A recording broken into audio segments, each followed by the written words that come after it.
Gostaria de convidar a igreja para abrir a Bíblia no livro do profeta Habacuque, no capítulo 1. Habacuque, capítulo 1.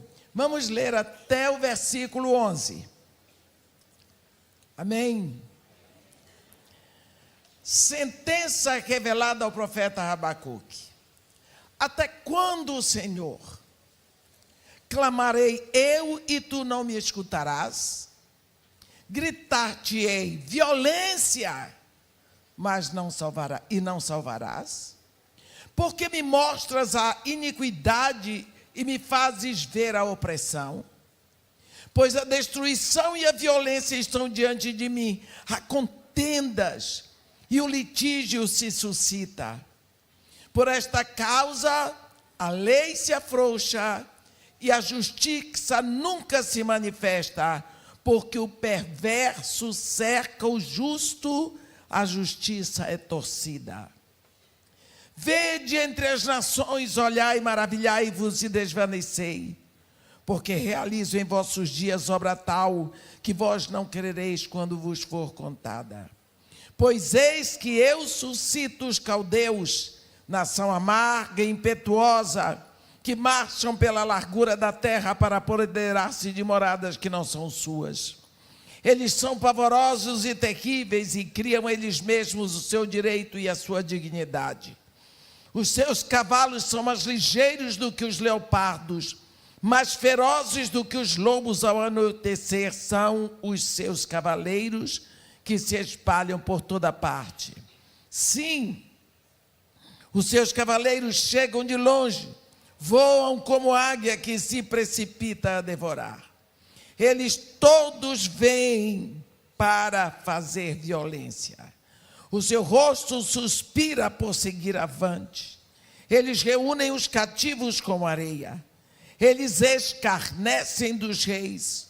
Os príncipes são objeto do seu riso. Riem-se de todas as fortalezas, porque amontoando terra as tomam. Então passam como passa o vento e seguem. Fazem-se culpados estes, cujo poder é o seu Deus. Amém. Eu creio que todos nós como igreja temos orado tanto pelo Brasil e pela situação que está acontecendo no mundo, porque às vezes nós temos a tendência de achar que as coisas estão muito ruins no Brasil e achamos que lá fora está melhor. Precisamos saber que Deus ainda é Deus e será sempre Deus. A situação está difícil para nós no Brasil porque nós estamos no Brasil. Mas se estivéssemos morando na Europa, saberíamos que está difícil lá, ou mesmo nos Estados Unidos e Canadá, no Oriente Médio, no Extremo Oriente, porque a terra tem dias contados. O mundo tem seus dias contados e aquele que está comandando não dorme. A Bíblia diz que ele não tosqueneja. Mas vamos usar esse exemplo, esse sentimento e o clamor de Habacuque, que viveu numa época como nós estamos vivendo.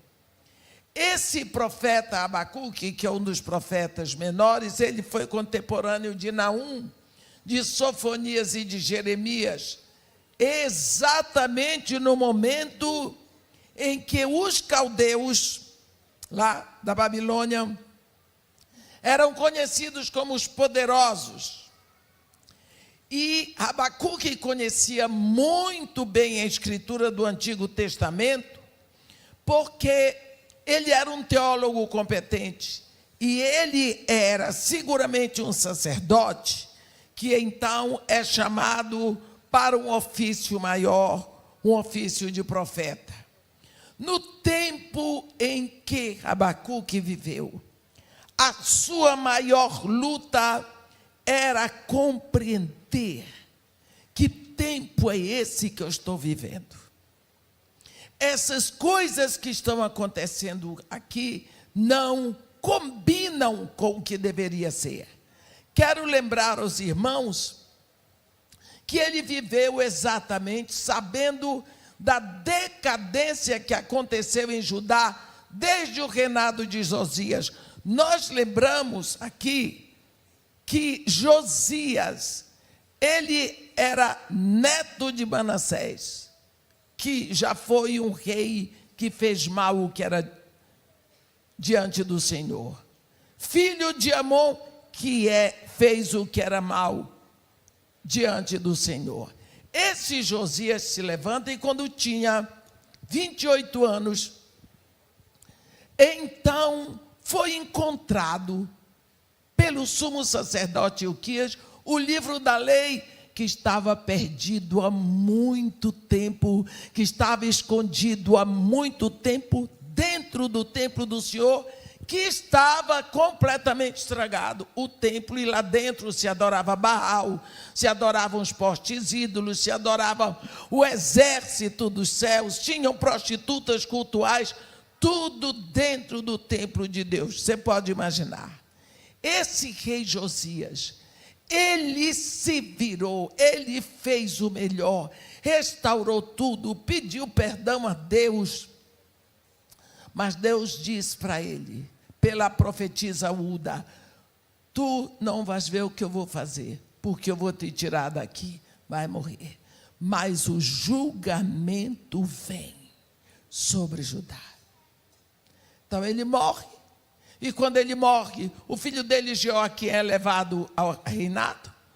O filho morre, Joaquim, o neto, só que o filho já fez o que era mal diante de Deus, o neto já fez, e assim Nabucodonosor invade, leva para o cativeiro. Nós vamos ver esse profeta, às vezes eu tenho a impressão que ele tinha a mesma dor que está acontecendo no coração de cada filho de Deus hoje. No versículo 2, ele diz assim: até quando, Senhor, clamarei eu e tu não me escutarás? Gritar-te-ei violência e não salvarás. Desde quando nós oramos pelo Brasil? Desde quando fazemos congressos de oração? Desde quando fazemos campanhas de oração pela nação? Nós estamos e perguntamos por quê? Porque as coisas não mudam e diante dos nossos olhos vemos as coisas se degenerando cada vez mais. Famílias, costumes, tudo. A mentira é entronizada, a violência está aí. Ele sabia que o reino de Judá estava se deteriorando rapidamente.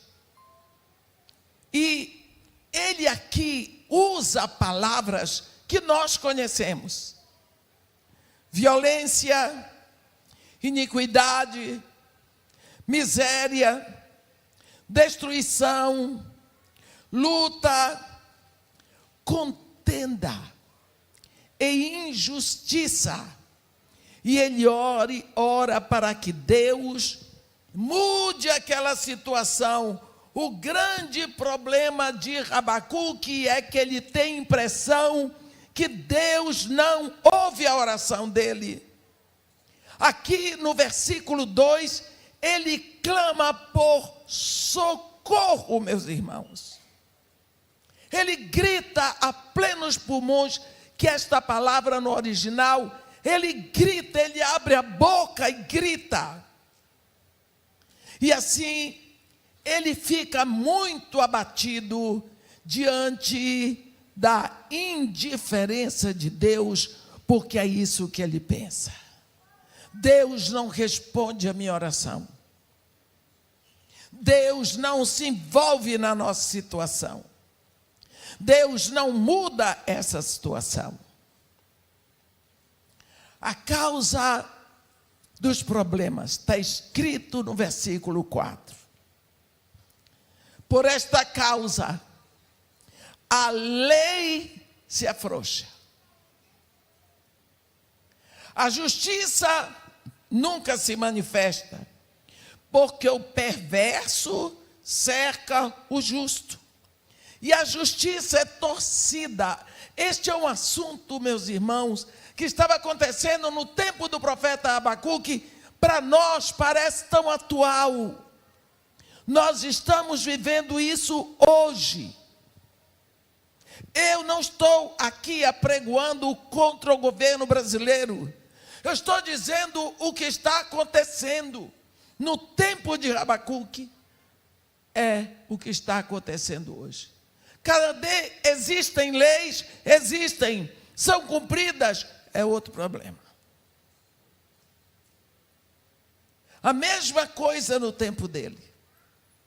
A distorção da verdade, a mentira entronizada, e a mentira tem que ser aceita como verdade, e ela é imposta para você engolir.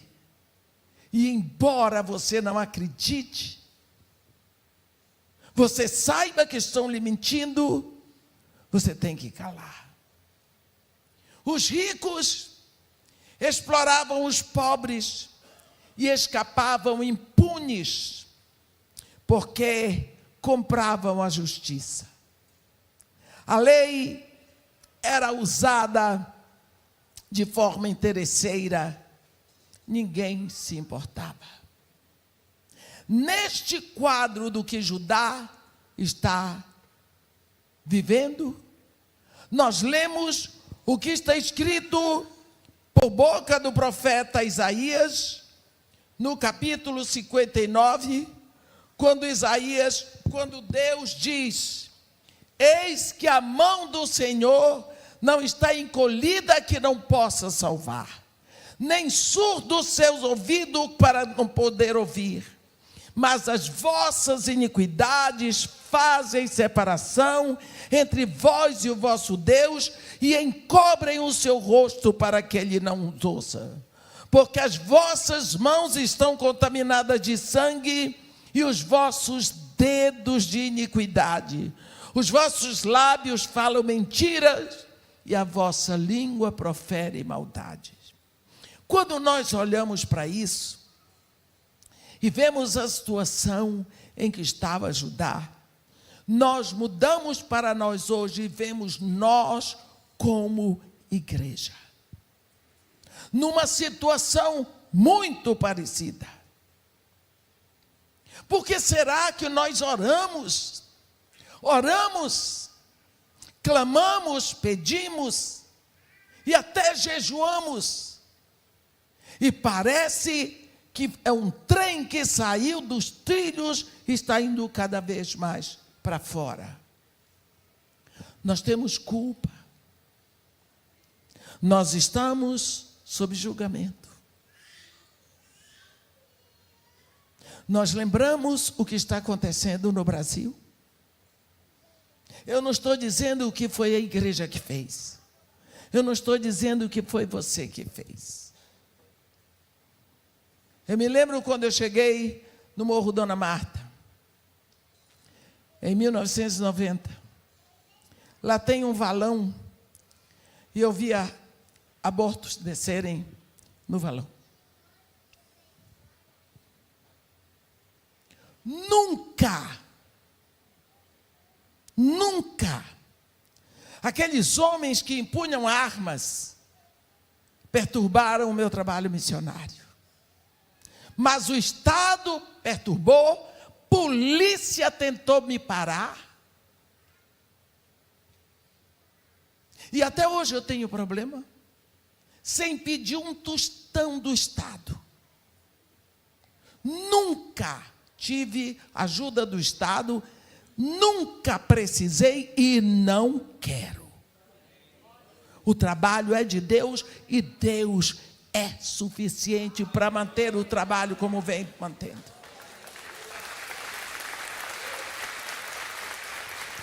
Então, Eu sei o que se passa por debaixo nesse submundo. Eu não vou falar, porque eu tenho filho que pode morrer amanhã, neto.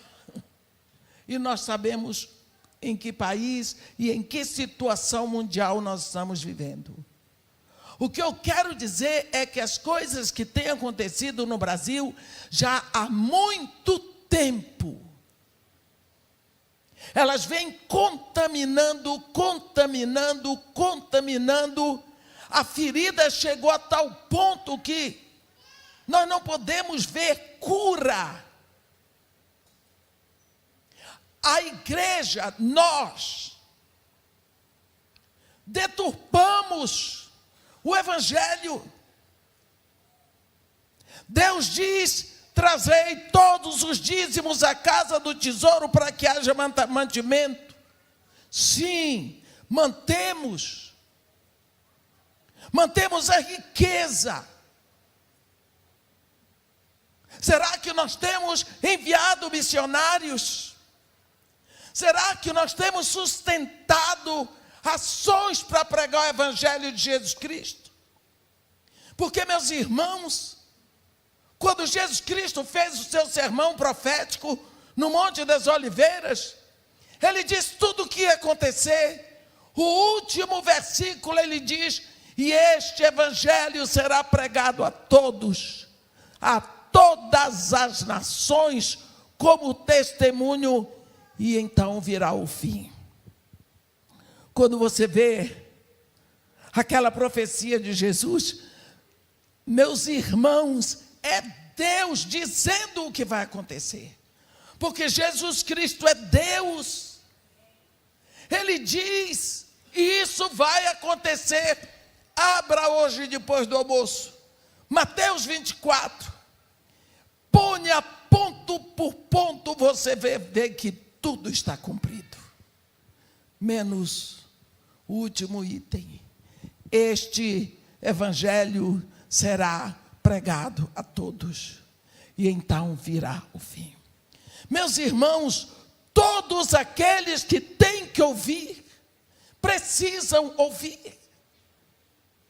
E Deus não colherá da terra o seu precioso fruto, que é a igreja, se todos não tiverem tido a oportunidade. Então, vira o nosso querido irmão Paulo de Tarso em Romanos 10 e diz: como ouvirão se não lhes é pregado? E como pregarão se não são enviados? Será que a igreja está se incumbindo de enviar missionários, de pregar esse evangelho? Será que nós estamos cumprindo a nossa missão como igreja de Jesus Cristo? O que eu tenho visto, logicamente não é da minha conta, mas eu rodo demais. É uma igreja muito envolvida em eventos e em outras coisas tantas. Mas a igreja com compromisso de pregar o evangelho, meus irmãos, o mundo precisa ouvir. O mundo precisa ouvir. Nós temos o cacife, nós temos um cheque em branco, nós temos autoridade, nós temos o poder. O Salmo 115, versículo 16 diz: os céus são os céus do Senhor, mas a terra deu-a ele aos filhos dos homens. Quando Jesus Cristo ressuscita, ele chega entre seus discípulos e diz: Shalom. Toda, não foi 90%, ele diz: toda autoridade me foi dada. Nos céus eu sou Deus, e na terra eu sou homem. Portanto, agora vocês vão fazer discípulos de todas as nações, ensinando a eles o que eu vos tenho ensinado. É só isso que ele deixou para fazermos. Vocês fiquem aqui até que do alto sejam revestidos de poder. 10 dias depois que ele tinha subido, ele enviou o poder, o Espírito Santo. Essa igreja começa a sair e a viver a perseguição. E hoje, a igreja vai ser perseguida no Brasil por quê? Está fazendo nada. Nos reunimos nos nossos templos com ar-condicionado, graças a Deus, com cadeiras confortáveis, graças a Deus, bebedor com água gelada, graças a Deus. Não é? Aonde nós estamos fazendo discípulos?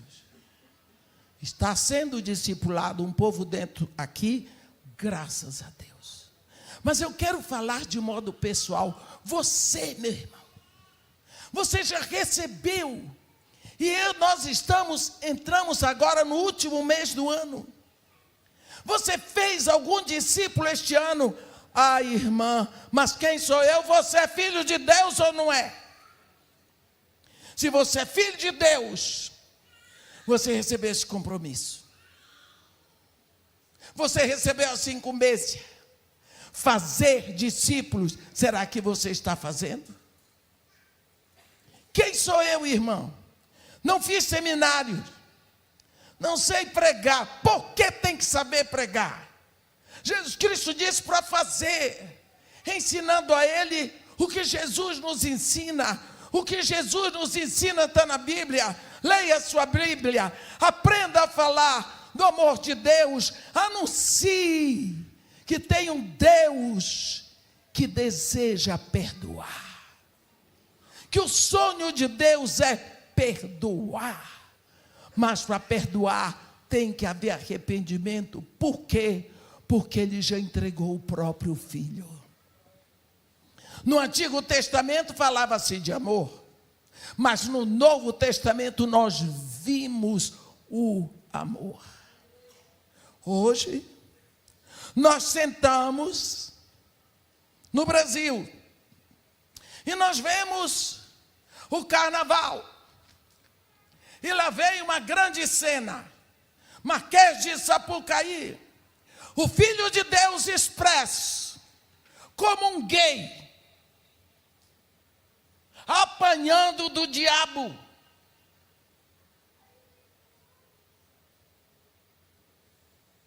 E todo mundo batendo palma e sambando. Ah, mas isso é arte do inferno, sim. E por quê? Que lembram nessa hora o que aconteceu com o Filho de Deus. E nós, a igreja, reclamamos disso. Será que nós estamos gritando como o profeta Abacuque? Será que nós estamos pedindo socorro? O que nós estamos deixando para os nossos filhos e netos? Uma nação corrompida. Leis que não prestam para nada. Injustiça vigorando, mentira entronizada. Isso nos assusta. Isso nos assusta. Mas nós, assim como o povo de Judá precisava de disciplina, de julgamento, nós também estamos precisando. Tudo o que está acontecendo no Brasil faz parte de um curso normal de coisas. Nós vemos no versículo 5 ao versículo 11, quando o profeta acabou de dizer: socorro, socorro, a lei se afrouxa, Senhor, e a justiça nunca se manifesta, meu Deus, porque o perverso cerca o justo, e a justiça é torcida. Aí Deus responde ao profeta, mas Deus não responde ao profeta dando uma explicação, porque Deus não nos deve explicações. Ele responde dando uma revelação, não é? Lembrando ao profeta que ele é Deus e que ele está trabalhando entre as nações, embora Abacuque não pudesse perceber. O que Deus está planejando é exatamente incompatível com o que Abacuque pensa. Com o que Abacuque pensa de um Deus que é amor, que é misericordioso, que é bom, que é poderoso, que pode fazer todas as coisas, sim. Deus está planejando a punição. Aquilo que o homem semear, isso também ceifará. Meus irmãos, nós somos responsáveis por aquilo que plantamos. Se eu quero colher limão, eu planto uma semente de limão. Se eu quero colher abóbora, eu planto uma semente de abóbora. Nós temos semeado errado. O Brasil tem semeado errado.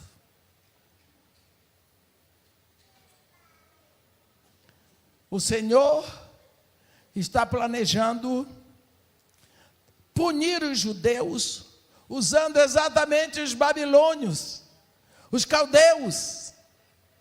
Porque a Caldeia fica na Babilônia, eu morei lá. Mas tudo vai ser feito, não é no tempo que Abacuque quer, é no tempo que Deus determinar. Mas ele revela isso para o profeta. Nós, no Brasil, sabemos que aqui no Brasil tem lei, mas tem uma igreja. Quantas vezes eu tenho orado, eu digo para vocês que eu oro para Deus, digo, Senhor, o Senhor não iria destruir Sodoma se houvessem 10 justos, se houvessem um justo. Eu tenho certeza. Abraão foi diminuindo até 10, e Deus cedendo. Não havia nenhum. A Bíblia diz, não há nenhum justo, nenhum sequer. Eu digo, o Brasil, existem milhares de filhos seus, ó Pai, como se ele não soubesse. Existe uma igreja que clama ao Senhor, porque eu sei, meus irmãos, pode ser que você não clamou essa semana passada você clamou. Existe um clamor que se levanta diante de Deus, pelo Brasil, pelas nossas crianças. Agora tem uma revanche muito grande, porque consideraram lá no Planalto que a vida não começa no nascimento, mas na concepção. Ora, cientificamente, cristologicamente, biologicamente, de todo canto se sabe que a vida começa na concepção. Então, do momento em que foi concebido, matou, é morte. A vida não começa depois que a pessoa nasce, começa antes. Finalmente, um grupo maior reconheceu isso no Congresso. Agora, quem vai aceitar que isso venha a ser uma lei no Brasil? Tem uma bancada lá que está fazendo, mas nós sabemos que a enxurrada do mal vem contra isso, e hoje eu já estava vendo que já passaram para o lado político. E aí eles distorcem a verdade. e a distorção da verdade. Eles manipulam satanicamente, e isso estava acontecendo na época de Abacuque. Está acontecendo aqui. Eu digo para vocês, não é só aqui. Mas nos interessa, para começar, interessa começar pelo Brasil. E Deus diz para ele: olha, Abacuque, eu tenho um tempo para tudo. E o meu tempo está determinado. Vou te mostrar essa visão. Escreve aí. A visão ainda está para cumprir-se. No capítulo 2, já no versículo 3. No tempo determinado. Quem determina sou eu. Se apressa para o fim, não falhará, porque certamente virá, não tardará. Qual é a pressa que o Deus Todo-Poderoso que criou o tempo pode ter? O nosso papel é que nós estamos hoje aqui. Você lembra quantos anos viveu o profeta Daniel? Mais ou menos 90 anos. Daniel fez tudo o que tinha que fazer no tempo dele. Hoje ele não pode mais fazer. João fez tudo o que tinha que fazer no tempo dele. Jesus veio aqui e em 33 anos ele fez tudo. João Batista, em 30 anos, fez tudo. Meu irmão, você tem um tempo determinado. Não deixe o seu clamor ficar preso na sua garganta, sem que ele suba aos céus. Em 1994, eu estive na Inglaterra, num programa lá do Billy Graham, e eles me levaram para conhecer um laboratório específico que fica do lado de Londres. E esse laboratório, que naquela época era adiantadíssimo, sabe o que eles estavam tentando fazer?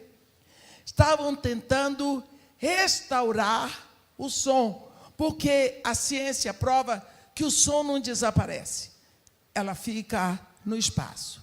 Então, eles estavam tentando resgatar vozes que já aconteceram. Eles queriam ir até a voz de Jesus Cristo, para captar a voz de Jesus Cristo. Já pensou? Que maravilha! Quando eu estive lá em 1994, eles já tinham chegado a captar a voz de Winston Churchill, o grande inglês da Segunda Guerra Mundial. Quer dizer, eles estão indo captando sons. Eu não sei onde eles estão hoje. Mas, se a ciência prova que os sons ficam no espaço, eu não quero sair daqui dessa terra. Eu não quero que minha voz esteja calada, sem que fique muito som da minha voz, clamando a Deus pelo Brasil, pela igreja principalmente. Nós precisamos saber que existe um som. E eu disse para eles, existe um som que eu quero que vocês captem. E não é o som da voz de Jesus. A Bíblia diz que os 4 seres viventes diante do trono de Deus não se cansam de clamar, nem de dia nem de noite: Santo, Santo, Santo é o Senhor, toda a terra está cheia da sua glória. Você pensa o que é isso? Desde que existe a terra, eles não param de dizer. Então este universo está impregnado desta voz de santidade. E eu tenho esperança que eles captem, embora nós não precisemos disso, porque a voz da santidade já veio habitar dentro de nós. Nós sabemos, pelas coisas que estão na Bíblia, que tudo se encaminha para um desfecho final. Sabemos que os últimos dias começaram no dia de Pentecostes, Atos 2, versículo 17. Então, daqui a pouco chegaremos a completar o segundo milênio, desde Pentecostes. Deus é Deus organizado. Não importa o que esteja acontecendo hoje, nada vai impedir o plano de Deus. Nós lemos muito bem isso no Salmo de número 2, aonde a Bíblia diz assim: por que se enfurecem os gentios e os povos imaginam coisas vãs? Vocês podem imaginar que as pessoas hoje tentam e anunciam o que se passa na cabeça do Trump. Parece que eles estiveram lá e o Trump confidenciou com eles. Eles dizem, não, ele está fazendo isso porque ele quer tal coisa. O que o Putin está pensando, o que o Zelensky está pensando, ou aquele Tinguninho e não sei o que da Coreia, que eu não sei o nome dele, o da China, eles dizem, não, eles estão pensando isso, é porque a nossa mídia aqui tentem adivinhar tudo. E a Bíblia diz, por que se enfurecem os gentios e os povos imaginam coisas vãs?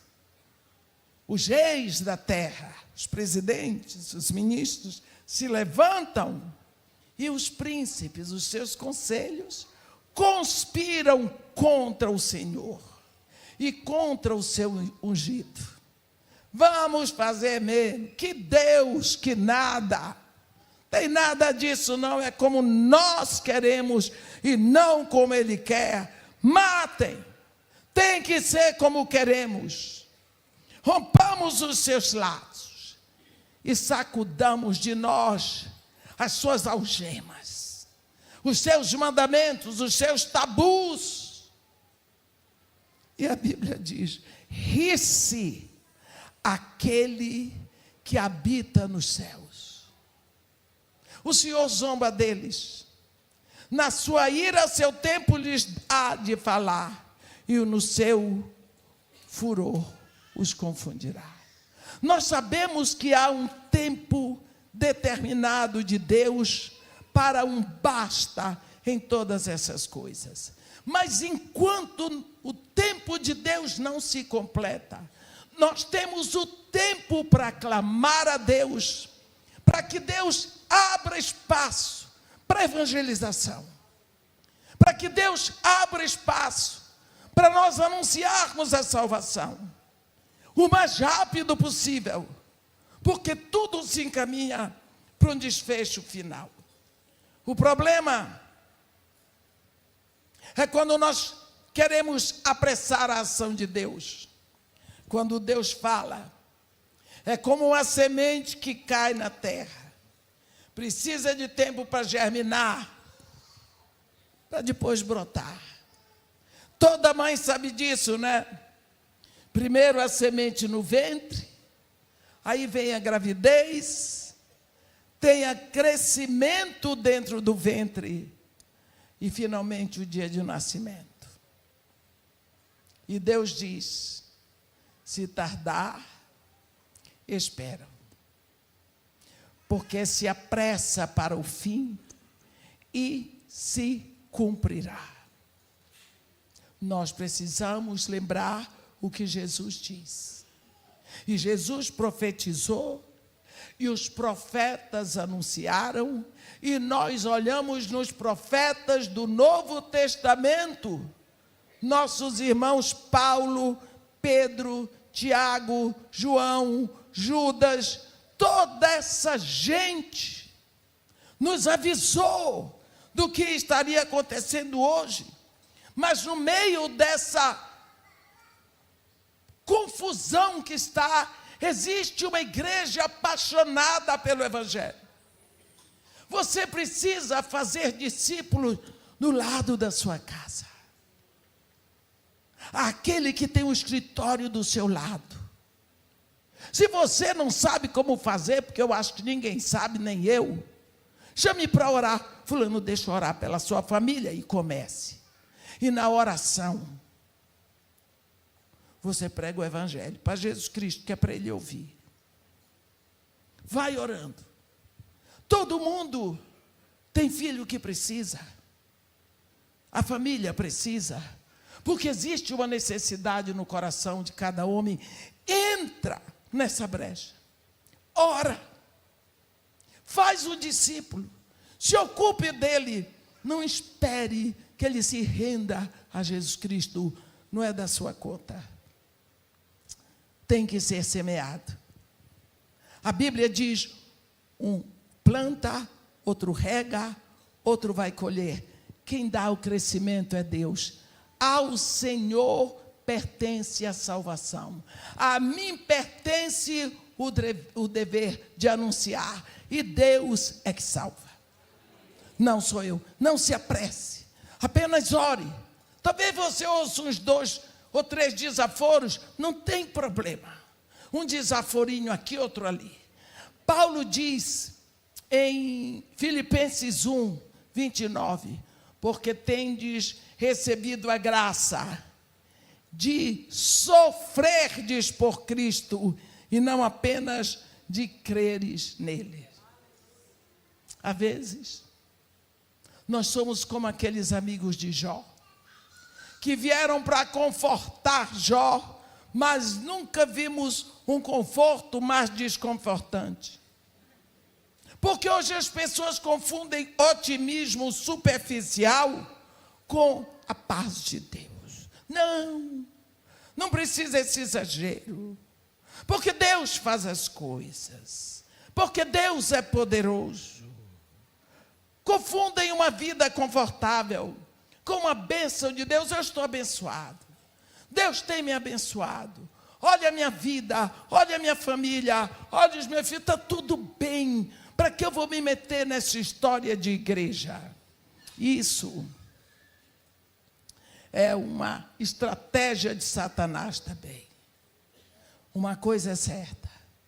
Essas pessoas ainda não chegaram ao ponto de gritar como Jesus.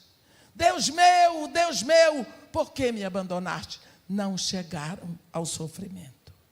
Ou, quem sabe, como o rei Davi, no Salmo 22, o rei Davi diz, tranquilamente, Salmo 22, ele diz, Deus meu, por que me abandonaste?